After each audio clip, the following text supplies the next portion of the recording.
Friends, as I speak to you, uh, unfortunate day.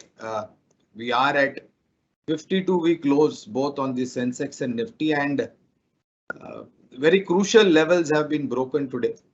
And the feeling is sinking in with possibility of some more correction coming through. And all this is primarily because of one too many reasons. Let me tell you that. First of all, as we all know, late last evening we had the US Fed hiking interest rates by 0.75 basis points. That is about highest in the last 28 years. And not to forget, sometime back we had 40-year high inflation number coming in from the US.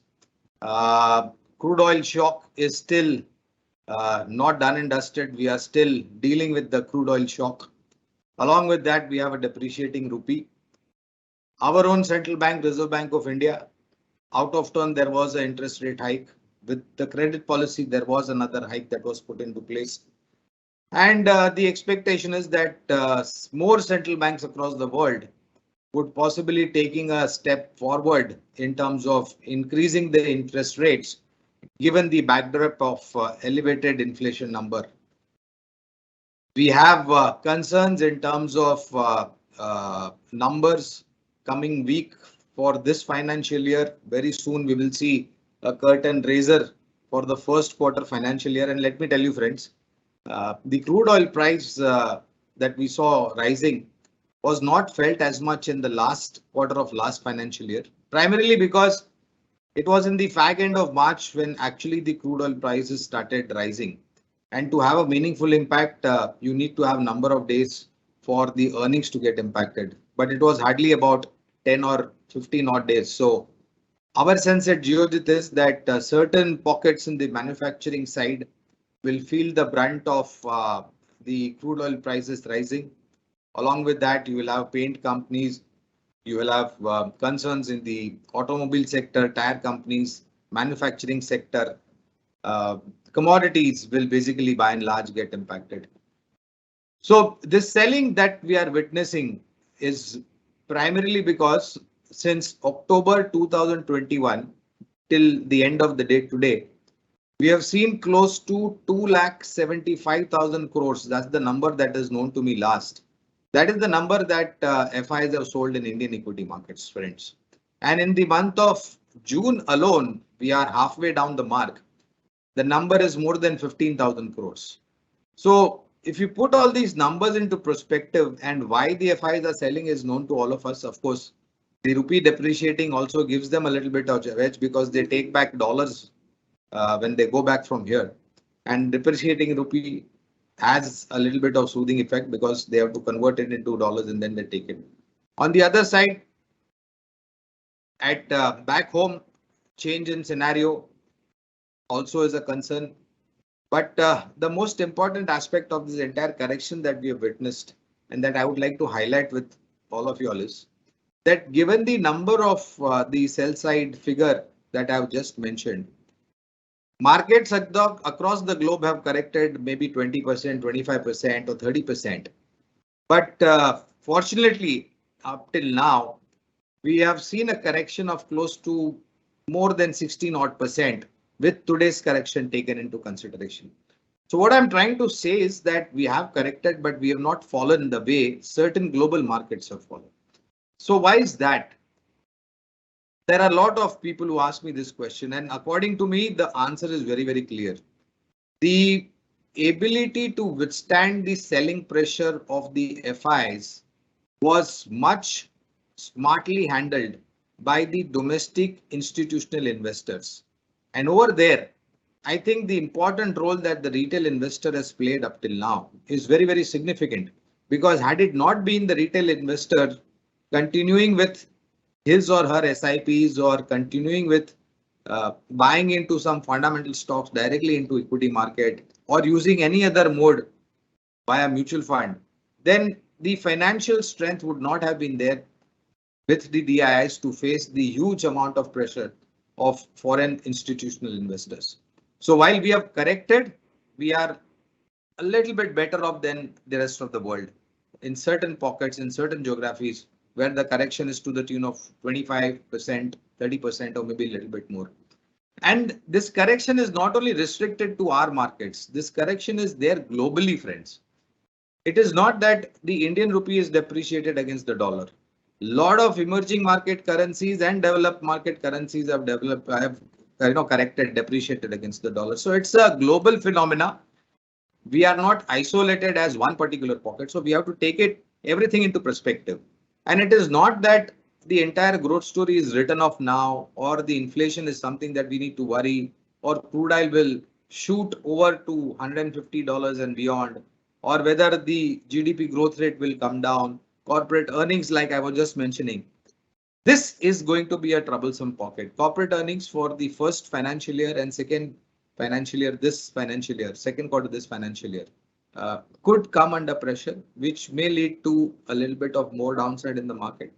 And given the very fact that we have broken the crucial levels today and gone down to a 52-week low, tells me that there could be further downside. I'm not mincing words. I'm being absolutely clear with all of you.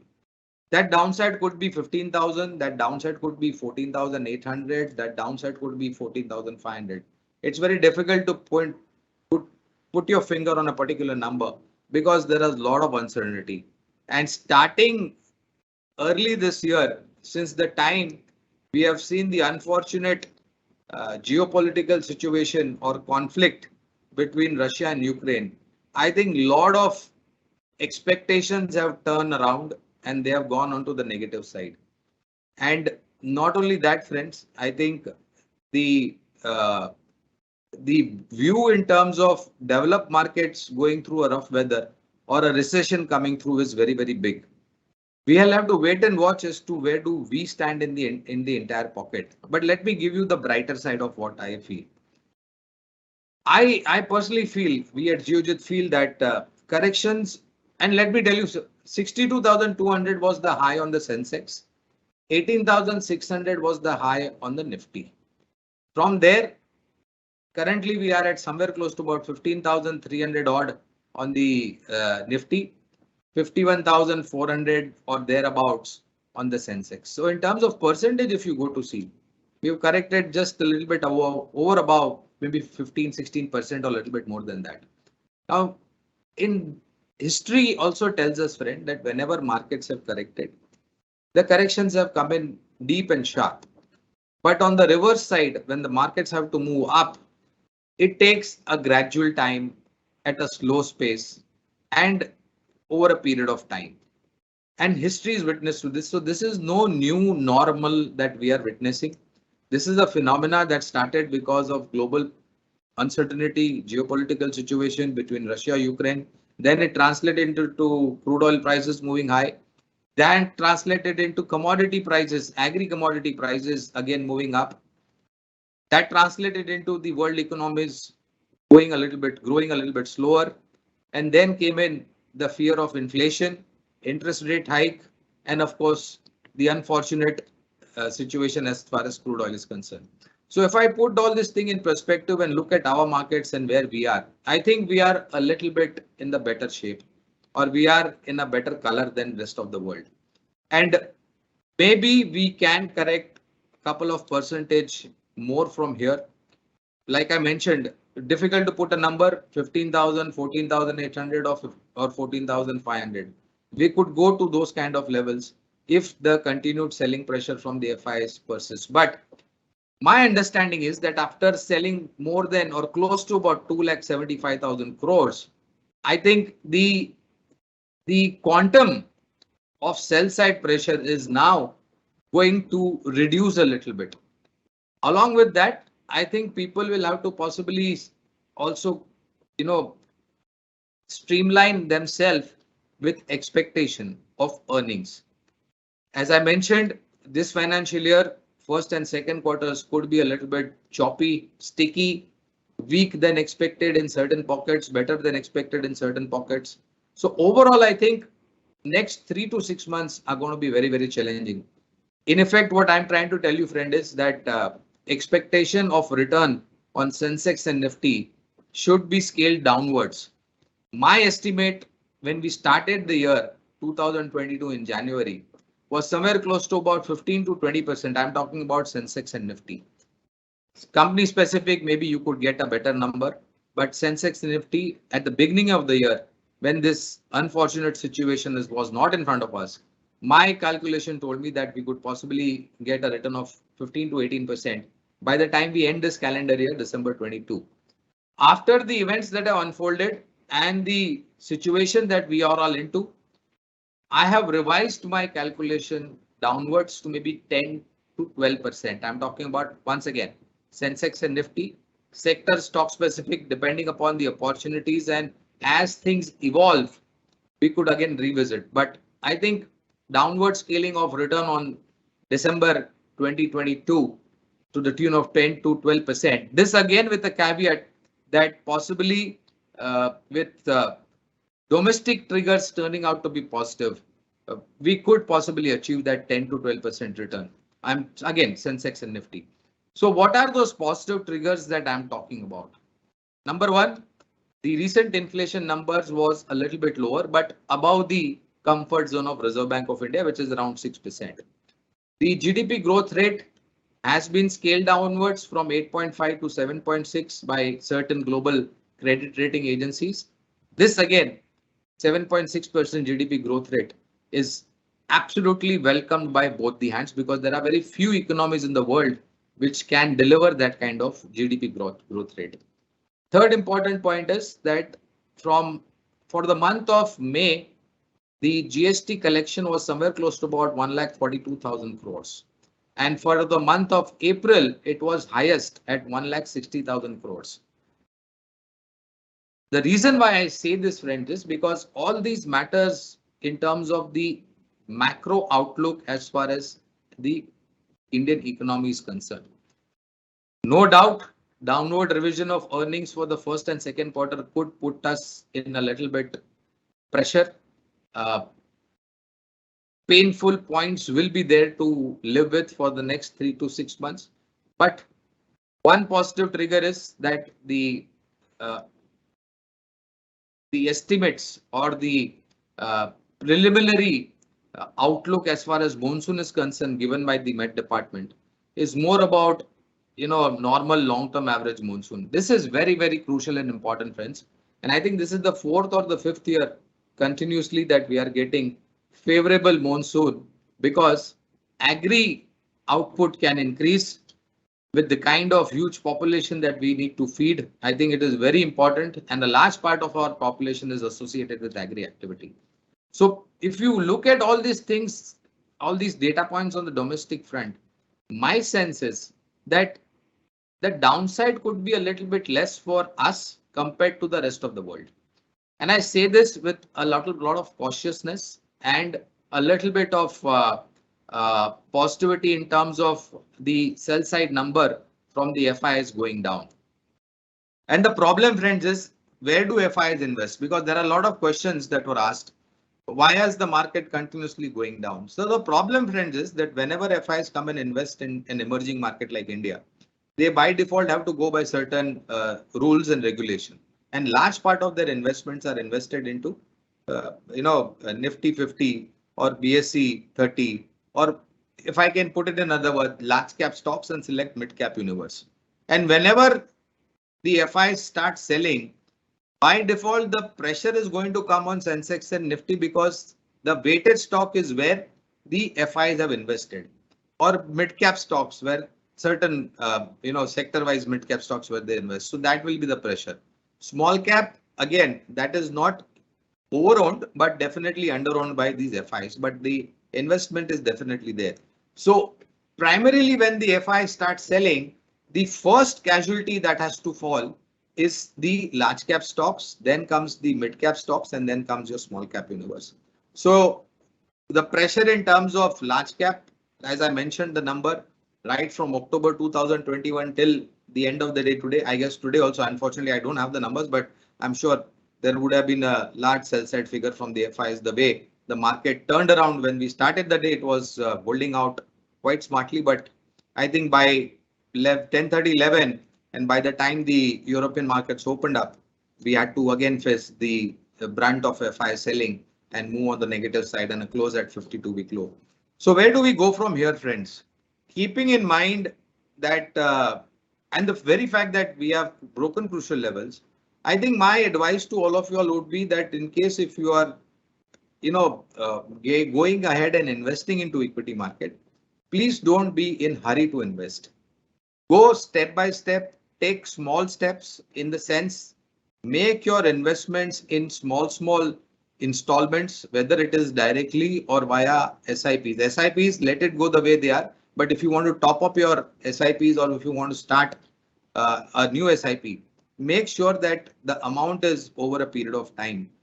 Don't go and put lump sum money. That is what I'm trying to say, because that will again create a little bit of unfortunate situation in terms of the markets going down and you getting invested up to the brim. So to get an advantage of market correction and average cost averaging, I think it is better that we approach the market with a little bit of cautious since we have broken some crucial levels. Along with this, friends, let me tell you, there would be more rate hikes even from our own Central Bank of India, Reserve Bank of India. There will be rate hikes coming through till the time we have a more comfort zone in terms of the inflationary numbers coming closer to the comfort zone of the MPC or the RBI. And don't rule out another 25 or 50 basis point hike by the Reserve Bank of India in the next rate policy, or like it happened before last, out of turn, there was interest rate hike that was put into place by the Honorable Governor of Reserve Bank of India. So that could be there. US may again adopt to a more aggressive rate hikes.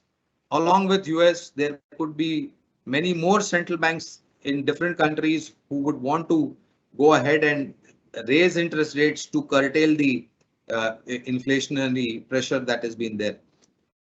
Problems, friends, other than this is, like I mentioned, one of the pockets of problem was boiling crude oil prices. And as most of us know, there has been a lot of debate in terms of how much crude oil India buys from Russia. And I think we don't advise anybody, nobody should advise us. And the government is quite firm in its stand that whatever best for the country and people of the country, they are going to do that. Unfortunate that there are a lot of countries who are still buying oil from Russia, but below the carpet, which has not come into public domain. Having said that, I think if Russia continues to deliver crude oil and gas at a discounted price than what persists in the market, then there could be a little bit of comfort zone or lowering of pressure in terms of the oil pool account deficit. And of course, it will also lead to a lower inflationary pressure because crude oil has a very close and a direct relationship with inflation, and it relates to all of us.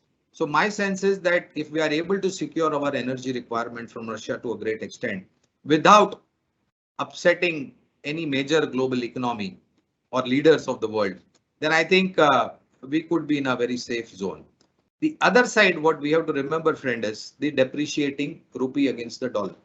Now, like I mentioned in my opening remarks, rupee is not the only currency that has depreciated against the dollar. Almost or most of the currencies, whether it is emerging market or as a matter of fact, even euro, dollar has gained strength against most of the emerging market currencies, developed market currencies like euro, etc., etc. How does the Reserve Bank of India play a role, and what kind of steps Reserve Bank of India will take to possibly tame the rupee or tame the dollar from raising its head? I think that remains to be seen. And my sense is that wisdom will definitely prevail upon the Monetary Policy Committee members and the Honorable Governor of Reserve Bank of India. And as and when required, they will take appropriate steps. And in the last credit policy, the Honorable Governor has also mentioned that as and when it is required, they will not wait for a particular date or a platform. As and when the situation arises on any particular day, he will step forward and take necessary steps which needs to be taken to possibly lead us into a more comfortable growth trajectory. So overall, friends, I believe that if we were attracted towards equity market at 17,500 or 18,000 on the Nifty, or 60,000 or 62,000 on the Sensex, then I think 51,400 and 51,500 on the Sensex and 15,300 and 400 on the Nifty as we close the day today should be more attractive to us. I'm not talking about the next 3-6 months because there are a lot of uncertainties, and one of the most important factors that needs to get resolved is the unfortunate geopolitical situation between Ukraine and Russia, rather Russia and Ukraine. I think if that settles down, then there could be lot of easing of inflation, lot of price rise that we are seeing in terms of crude oil and gas should also subside to a great extent. But with the kind of damage that has happened right from 24th of November 2022, when Russia first uh, showed its aggression on Ukraine, I think the destruction that has happened, that will take quite a bit of long time and a lot of funding to again make it up to the mark or come back to normalcy. Till then, I think most of us or all of us will have to live with this reality that for the next 3 to 6 months, except the fact that we are in a choppy terrain, we are, and possibly we will remain for the next 3-6 months is going to be very, very difficult. I personally believe that these are, and with this correction, friends, valuations have become more attractive. I'm not saying across the market, but in certain pockets, in certain sectors. I believe that there are sectors which will throw in positivity on earnings visibility, and there will be sectors which will throw in negativity in terms of earnings downgrade or earnings degrowth, as we call it. So what are those pockets and what are those sectors and which are those companies which are likely to do good? And let me tell you, friends, I have said this to almost each and every person whom I meet, each and every webinar and each and every investor awareness program that I undertake. I tell this to everybody. There is one saying as far as our country is concerned. You can hate India, but you cannot ignore India. And why I say this, friends, is because with the kind of consumption theme that we have, with the kind of population that we have, with the kind of awareness amongst local people wanting to come to stock market, making it the mainstream of their investment theme or horizon, and being a part of India's growth story, I think that number has gone up substantially, especially in the last 2.5 years. And this number is only going to grow up. And this is the most integral part wherein FIs or foreign institutions or FPI, investors will definitely want to come to India because here you have a huge population. Here you have a consumption story. Here you have a GDP growth rate, which is possibly not close to many countries in the world. Interest rates, once again, we are inching up higher. But let me say this, the Honorable Governor and MPC has acted before the curve and not after. They are not behind the curve, they are ahead of the curve. So my sense is that with rains coming in, inflation could see a little bit of lowering. That could possibly bring the RBI into a more comfort zone, and that could also possibly see some amount of this flight to safety dollars that have gone away from our country from the stock market, again finding its way back into our country. And there are very few economies, there are very few equity markets where the growth story is like what we have over here. So we will have a little bit of pressure, but I think once the dust settles down, I think India as a country, India as a growth story, India as a GDP story, India as an equity market story will be one of the first ones, amongst the first ones, which will start its recovery. So taking advantage of this correction, valuations have become attractive. And my sense is that if you bought XYZ stock, at say about 400 rupees or 500 rupees, and with this correction, it has come to 300 or a little bit below, I think you should have a little bit of more confidence and courage in that particular company. Like I said, stock specific, sector specific earnings will change. Some good, some bad, some ugly, but it's not that this will be here for a prolonged period of time. And I think not only the Reserve Bank of India, but the government of India will also take its appropriate steps And they have taken, friends, if you actually go to see from the pandemic, it started way back in end of March 2020 and early April 2020. Since then up until now, there have been various policy decisions taken by the government, which has actually enabled the country to come out quite strong from the past that we have seen in very recent times. For example, production link incentive scheme, which covers almost about 12 or 13 odd sectors. I think this will be a great transformation story. China plus one policy, which has been adapted by the world over, will give opportunity for specialty chemicals company in India to grow exponentially. Textile sector, again, policies have been changed over there. We could see exponential growth coming in over there. Auto ancillary could be the next to look at. Electric vehicles, semiconductor chip, as we call it. We are enabling mass scale production in our country to get rid of the negativity of logistic and supply side issue. So if you go to see, I can list down a many number of positivities, which will possibly convince you that yes, what I'm saying is to a certain extent right, and it would possibly translate into earning visibility. But the problem, friend, is that with this, recent time, what has happened is most of us have got used to making quick gains on our investments. And let me say this very, very clearly. And like I mentioned, for the remainder 2022, 3 to 6 months or whatever is remaining, scale down your expectation. Don't invest money into equity market if you are just wanting to invest for another 3 to 6 months. Invest if you have the capability of seeing next year this time.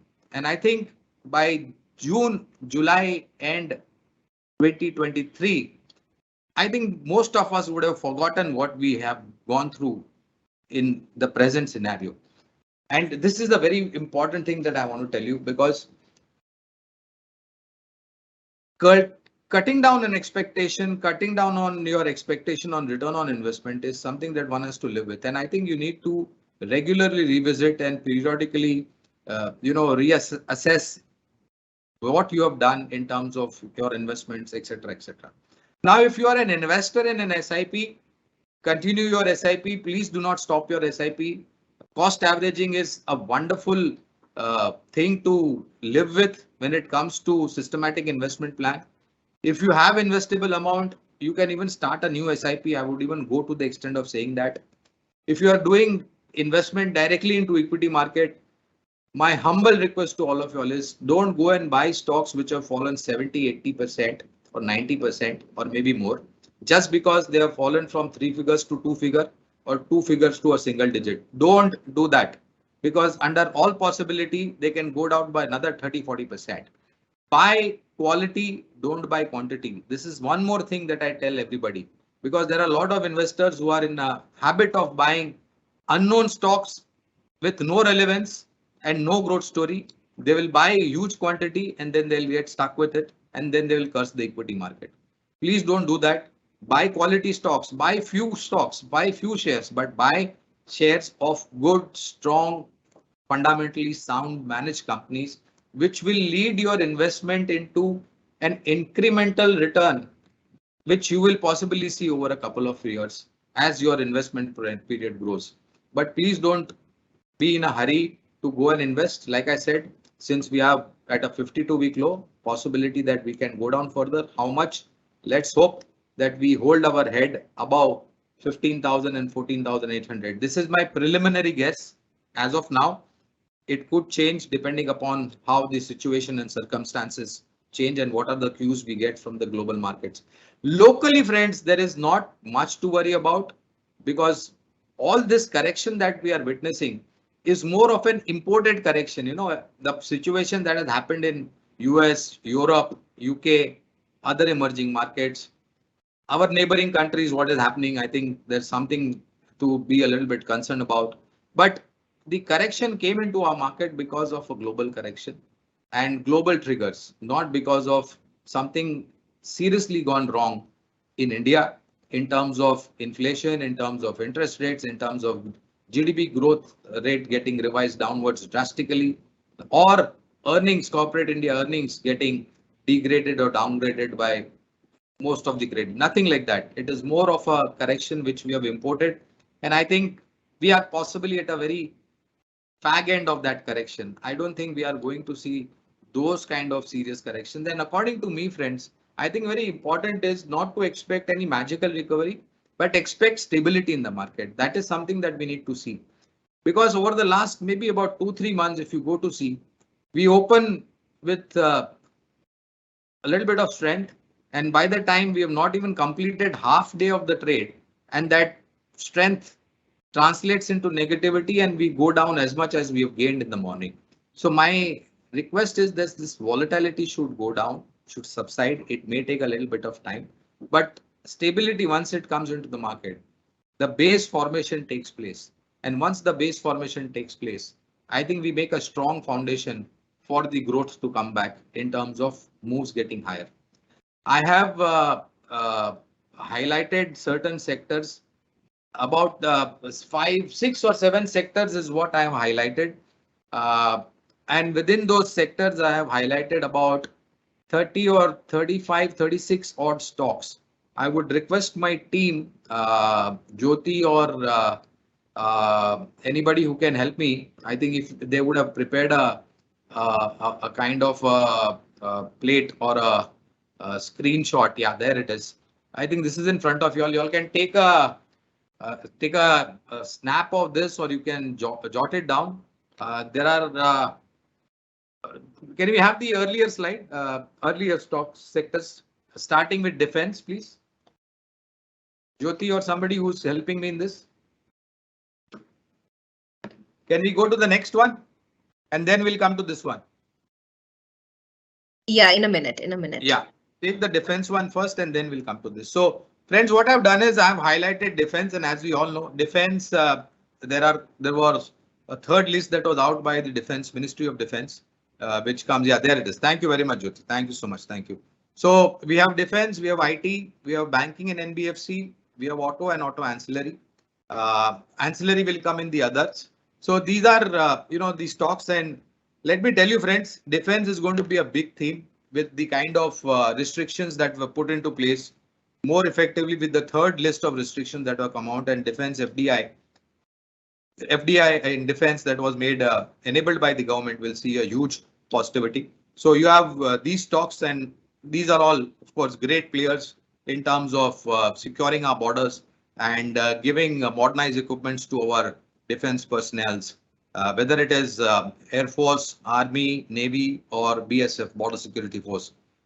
All these three companies cater to a large scale of requirements of all these 4 armed forces. Then we have IT, and let me tell you, friends, IT after the fourth quarter, a lot of people have written it off. I have not. There has been a correction of almost over 25 or 30% on the IT index. There may be a little bit more correction stock specific. But let me tell you, I think IT is going to be it is already an integral part of our life. And for corporate, it's going to be more integral. And with the kind of, these cyber crimes or, this malicious platforms that are floated and hacking that takes place, I think services of IT sector is going to be more required. There is a thought process that goes that because there is inflation, companies would spend less, but they will not have to spend less on IT. If they are not going to spend on IT, their IT infrastructure is going to crash. So I'm of a view, and IT is, ever evolving. So IT, if it is integral to our personal life, I think it is very much important for corporates as well. So IT, there are a couple of names that I've listed down. Banking and NBFCs, friends, I am optimistic in terms of demand growth, credit growth, loan growth. And that will translate into the positivity in terms of margins coming through at a stronger side, net NPAs and gross NPAs coming down, which we have already witnessed. NBFCs, strong NBFCs, you should definitely have a look at. I think Bajaj Finance, Mahindra and Mahindra Finance, Shriram Transport Finance, Cholamandalam, to name a few. Priority wise, I think we have given preference to private sector banks because they have outperformed. And the second in line is public sector banks like State Bank of India and Bank of Baroda. Then you have autos. This is a big contra call from my side. For those who have a little bit of more risk appetite, I think these valuations are mouthwatering in terms of long-term investment. And let me tell you, friends, in the month of April, there are about 6 odd new launches. May saw about 4 or 5 launches. June, there are again about 4 or 5 launches. And by the year end, December 2022, there are going to be almost 15 to 16 launches that are going to happen. So every month you will have at least 2 or 3 new launches coming through from one or the other company. More, this entire technology evolution in terms of EVs is also something that we are extremely excited about. And most importantly, friends, 2 or 3 years back, you could hardly see any electric vehicles on the road. Now, after 2, 3 years, I think every kilometer you will travel, you will at least see about 4 or 5 electric vehicles running on the road. So this is the kind of acceptance level from consumer side and evolution of technology. So I think, and there is waiting period, be it the new Scorpio N, be it the Thar, be it the any other mid-size or high-end vehicle. Surprisingly, BMWs, Audis, and Mercedes of the world are saying that the largest wait list they have in this part of the world is from India. So you can imagine the kind of waiting period that people have and the demand that is there. So auto is something that you should definitely have on your radar. Jyoti, can we go to the next slide, please? Yes, in a minute. Yeah, thank you very much, Jyoti. So here we have metals and cement. This is the contra call once again. We saw metals come under pressure because of export duty, but that is a momentary step that is taken to curtail inflation in the domestic market. Cement, there was a lot of fear once Adani came into the sector by taking over Holcim. But let me tell you, it's a name change. It is not like a huge, humongous facility has come into place. Pressure is there, but if the government is going to spend huge amount for creating infrastructure in India, Bharat Nirman as we call it, real estate sector has recovered, cement and metal gets consumed over there. Corporate India will put in capex, so cement and metal will consume over there. And more importantly, the existing infrastructure getting modernized. So there again, you will have consumption of cement and metal. So cement and metal, these are some 7 odd stocks that I have listed down for your benefit. FMCG, I mentioned about one theme that India is a consumption given growth given story. And FMCG is going to be one sector which may feel the boiling crude oil prices pressure, cost pressure as we call it, input cost pressure. Margins may come under pressure, but great times to nibble into stocks like HUL, Dabur, Marico, Tata Consumer Products, Godrej Consumer Products. Likewise, you have ITC, Nestle, Britannia, etc., etc. And in others, I have made one sector for your benefit. There are list of companies, RIL, L&T, DMart, MTAR Technologies, Minda Industries, Bosch. These are the auto ancillary companies that I was talking when I was referring to auto sector. So friends, this is a basket of about 30, 35, 36 odd stocks. No need to go and allocate your capital to all of them. Of what I have told you and what you understood better, I leave it up to your, wisdom and fine sense of judgment. Only if you are convinced, think over it, ponder over it. If you need help from our team, our branches are there to help you out. If they are not able to do it, you can tell them to write to me. All these are fundamentally research stocks. We have a fundamental research report on all these stocks. If you want to have a look at it, just get in touch with the branch or the respective relationship manager, and he or she will help you out with that. And my guess, friends, is that, when the pessimism is at its peak, optimism is born, according to me. And according to me, there is a lot of pessimism in the market. And optimism is born in me. I am optimistic, and I would say that the valuation at which the stocks are available are very attractive. They were rich at higher levels. They have adjusted to the reality. Possibly the correction that we'll see in the next couple of weeks and months will make it more attractive, and hence do part investments, whether it is directly into equity markets or mutual funds. SIP is the best mode. I have experienced it myself personally. So my humble advice is that don't shy away from the market. You have to face the market. You have to face the reality. We have gone up consistently over the last year and a half too. We have to see a phase of consolidation and correction. In the way it has come, or in the form in which it has come, it's a little bit difficult, but everything that goes to difficult time comes out stronger and bolder and higher. So with this, I would like to end my talk with all of you all. Thank you very much for giving me an opportunity and time. I think there are certain questions that my team, I guess Jyoti had sent me some questions. I have given her the questions which we could possibly ask. The first question is from Mr. Jayavant. He asks, for a person who has just retired, which option is best for investment, MF, equity or NPS? So, well, sir, honestly, it depends upon your risk appetite. And let me tell you, mutual fund and equities are exposed to all kind of risk. If you have the risk appetite at an elevated level, I think you should take the equity market route. Now, if you are able to decide and understand better, then invest directly into equity market. To make your understanding better, we have highlighted almost 35, 36 odd stocks from different sectors. And if you're finding it difficult to understand, then I think the best route would be mutual fund SIP. My advice to you would be stick to large cap and balanced fund, basically large cap and mid cap balanced funds. Don't go into thematic funds or small cap or any other, created kind of a fund with some fancy name. Stick to the basics, and I think you will do justice to your investments over a longer period of time. Jyoti? The next question is from Mr. Ashok. He wants to know why the LIC IPO slided drastically. Is it a failure? What's the future for LIC? I would say it was not a failure. It was a failure of expectation, because there was a lot of expectation that was built up. And even before the IPO hit the market, I remember 6 months, 8 months before the IPO, the moment government made its mind clear that they want to come out with an IPO of LIC, I think there was too much of expectation in the market. And when there is too much of expectation, the result is what we've seen with respect to LIC. So, and let me say this, a lot of people have got used to getting 50%, 70, 80% premium on listing. You cannot have all the IPOs that are coming into the market from different sectors treated in a single manner. You cannot do that. LIC is an life insurance related company, one of the oldest in India, very strong base, large market share, and very credible. Unfortunately, valuation wise, it was a little bit higher. As a disclosure, Geojit had come out with an IPO note on LIC for its investors that subscribe from a long-term point of view. And let me tell you, sir, this pandemic has actually taught all of us a big lesson. Earlier, we used to buy an insurance policy to save tax.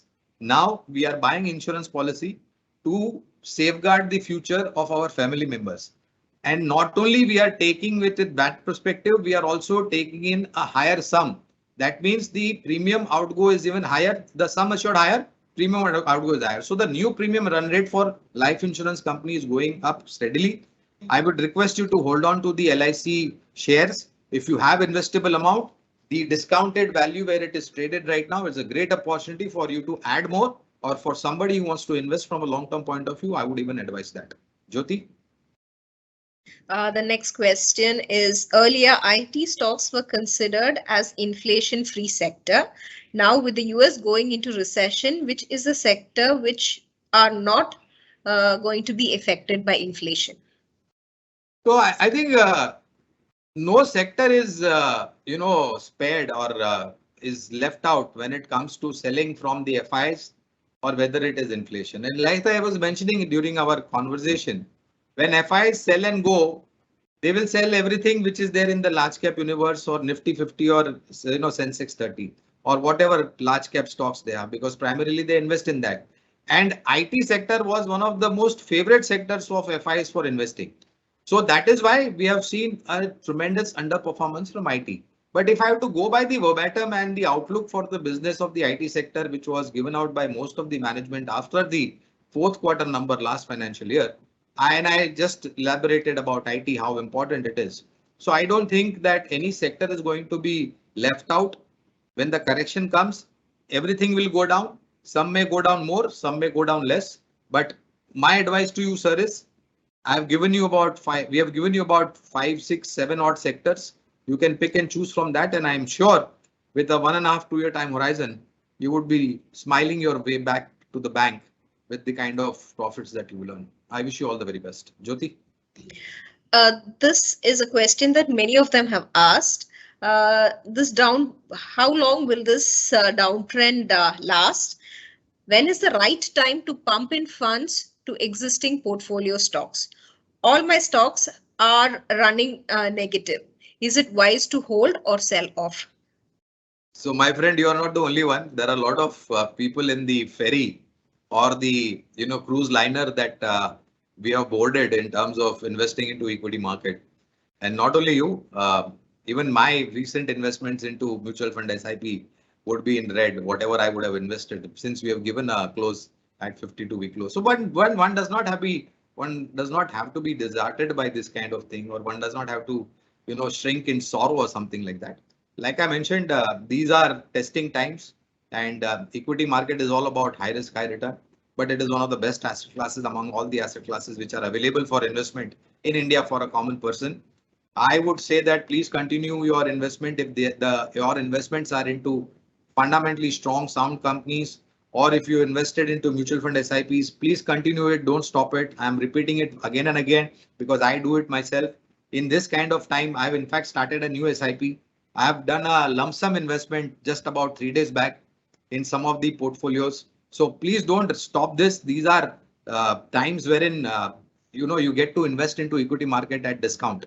And like I mentioned, when pessimism is at its peak, optimism is born. So have this in mind and don't worry about these corrections. Once the dust settle down, I'm sure India will be one of the first and the fastest economy to grow. Jyoti? Mr. Akhilesh Gupta wants your views on IRCTC. He says since the IPO, he has some shares and wants to know whether he should hold on or and whether he could add more. Mr. Gupta, you saw a price of, I think, 4,000 rupees, if I'm not mistaken. Correct me if I'm wrong, on IRCTC since you bought it at IPO. And I think IPO was at, I think, what, 700 or thereabouts. I don't really remember. But from the IPO level, if you saw that kind of return, you should have at least booked half the profits. Your capital would have come home. You would have bought in a large chunk of your profit also. Nevertheless, we had a subscribe to the IRCTC IPO. It's one of the strongest beneficiaries of the growth in terms of Indian Railways. This budget, which was announced by the Honorable Finance Minister Srimati Nirmala Sitharamanji, 500 Vande Bharat trains are going to be started. Benefit will go to nobody else, but a large part of benefit go to companies like IRCTC. And it's not only that they book tickets for Indian Railways, but they do a lot of other catering work also for Indian Railways. So this is the acid test for IRCTC and acid test for you also. And even after the adjustment that has been taken place in the IRCTC, I think you are still better off. So don't lose heart. Continue to hold on. Jyoti? Mr. Rahul has some shares of Yes Bank. He wants to know whether he should sell them and take the losses or should he hold it on for some more time. So this was one of the cautiousness that I had advised during my earlier conversation. Please don't go and buy stocks which you don't know of. Even at the price that you bought it, sir, there were a lot of reasons not to buy it. You bought it at, I think, what, 50 or 60 odd rupees? 58.25. Thank you, Jyoti. So even at 58.5, my friend, you had a lot of reasons not to buy it. And after you bought it, the stock has gone down to a single digit. And now it is just managing to keep itself afloat in double digit. And it is not that this is the only bank which is available in the entire banking universe. In my stock ideas itself, I have given you a list of almost about, I think, 6 or 7 stocks. We had coverage. We have dropped the coverage because we are absolutely concerned in terms of what happened. I leave it up to your wisdom and fine sense of judgment. Whenever you can bail yourself out, bail yourself out. Jyoti? Yeah, Mr. Sharath wants to know whether India is heading for a recession like the US. I hope not. I really hope not, because it is the problem is stagflation, recession, all these great words that are there. They come into forefront when after the time has gone by.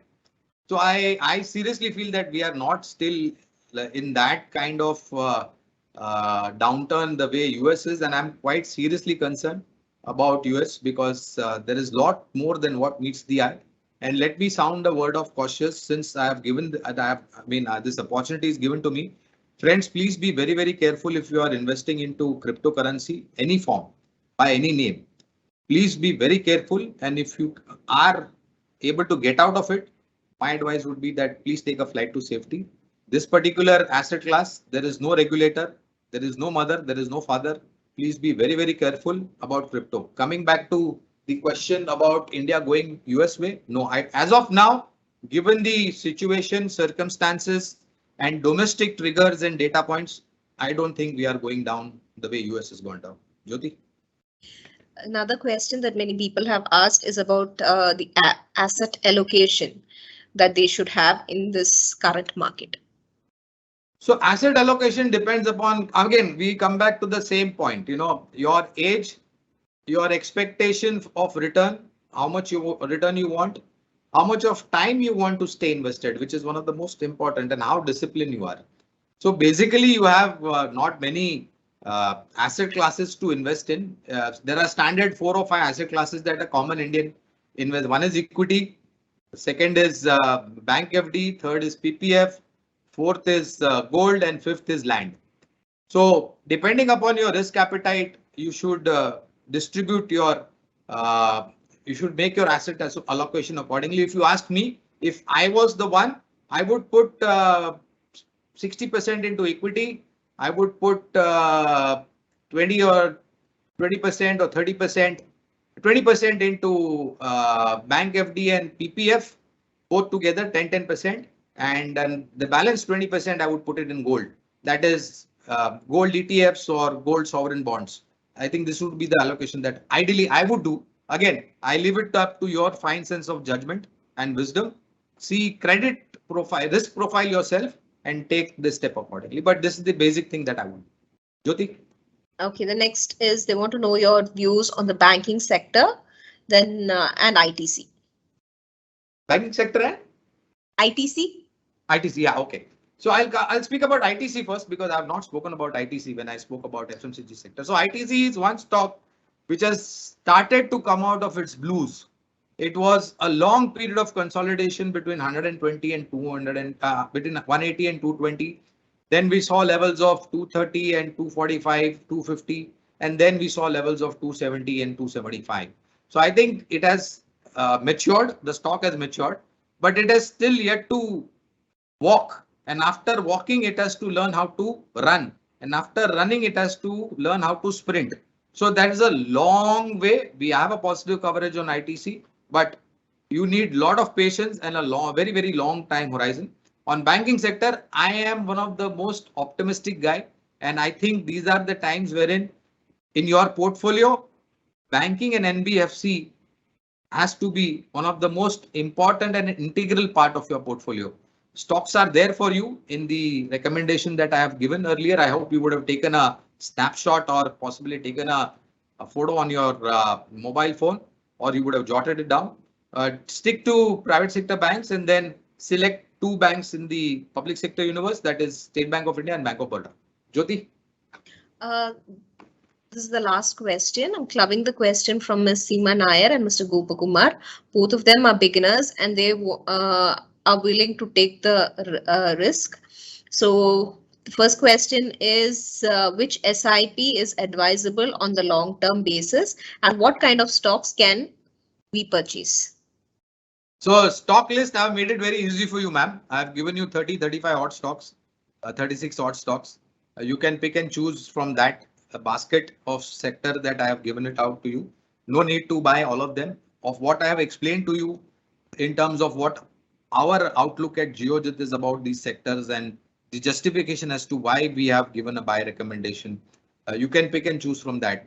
For mutual funds, I will not name any specific fund, but like I was mentioning earlier, stick to large cap funds or balanced funds, balance between large cap and mid cap. Avoid thematic, avoid micro small cap funds and dedicated funds. Avoid all that. Stick to large cap or at best balanced between large cap and mid cap. I think that should be an ideal thing.